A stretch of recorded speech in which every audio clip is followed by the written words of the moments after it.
National education policy का सवाल है। एक तो इसमें भी आप समझ लीजिए कि चाहे नेशनल हेल्थ पॉलिसी हो, चाहे नेशनल एजुकेशन पॉलिसी हो, ये दोनों ही पॉलिसीज 2014 के बाद आदरणीय प्रधानमंत्री जी के नेतृत्व में इस पर काम हुआ।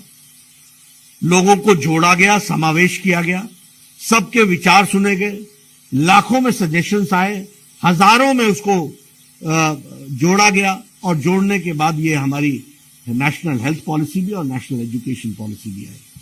मैं ये बड़े गौरव के साथ कह सकता हूं भारतीय जनता पार्टी के अध्यक्ष के रूप में कि दोनों ही पॉलिसीज, नीतियां हमारे वो भारत के को ध्यान में रखते हुए कोई विदेशी नीति नहीं है, ये भारत की जमीन से और जड़ों से जुड़ी हुई नीति है। इसको भी हमको ध्यान में रखना है। और जहां तक शिक्षा नीति का सवाल है, एक बहुत अच्छी नीति बनी और उसमें भाषा के बारे में और भाषा में संस्कृत का जो स्थान दिया गया है और संस्कृत के बारे में जो चिंता व्यक्त की गई है और चर्चा हुई है और चर्चा होने के बाद उसको जो ऑब्जेक्टिवली आगे बढ़ाने का प्रयास हुआ है, यह उस नीति में से निकलता है।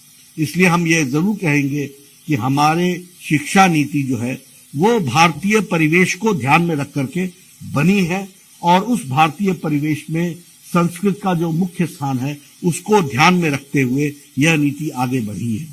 इसलिए मैं यह जरूर कहूंगा कि आप सब लोग इसको आगे बढ़ाएंगे और पूरी ताकत के साथ आप सब लोग लगेंगे और संस्कृत को जो गौरव में उसका स्थान है उसका गौरव गान भी करेंगे और गौरव बढ़ाएंगे भी। इसमें भी आप लोग अपना योगदान करेंगे, ऐसा मैं मानता हूं।